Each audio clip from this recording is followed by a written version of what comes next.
Could you tell us what is the reason of this meeting today and what is the topic? Well, it's to recognise something very important, which is the contribution that faith leaders, faith communities made as part of the Ebola response. I think most people are aware of how unique a challenge it was. It was an unprecedented health crisis, humanitarian crisis. And people see images of the clinical response, people in suits and the medical attention and the isolation units, etc. But what's not so clear is the impact that faith leaders had when they became fully engaged. I think one of the things that we've underlined today is that they were always engaged from the very beginning. They were there, very active, but in terms of impact, perhaps they were under-resourced. But certainly they weren't recognised by the international community, and they weren't engaged. They weren't sought out by the international community. And what we're saying is that was probably a mistake. And as soon as that was realised, that it's not just a clinical response to the crisis, it's a much bigger community-based response that can tap into the huge amount of trust that's been built up between the faith leaders and their communities. When that was realised and those faith leaders were engaged, suddenly it became a completely different response.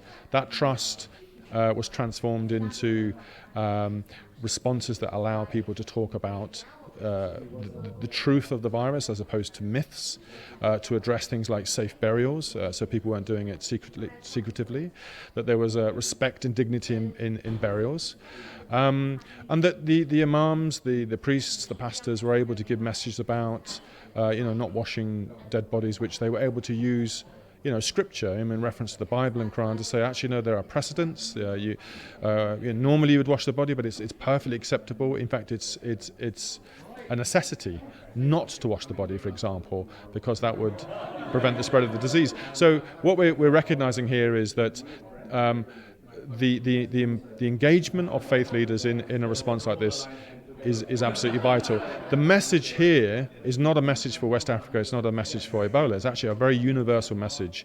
And the lessons learnt from the Ebola response have an application and importance and a resonance for any humanitarian response. There's a methodology, if you like, there's a format. There's an early recognition that if you involve faith leaders and communities from the very beginning through preparedness, for example, you're going to find the response so much more effective. So we welcome any attention. We believe the report has some relevance, or a huge amount of relevance, and we recognise that it's not just the international aid communities, but it's those communities within Sierra Leone, Liberia, Guinea, that need to be recognised for a tremendous effort. Is it difficult to make faith leaders from different religious backgrounds working together?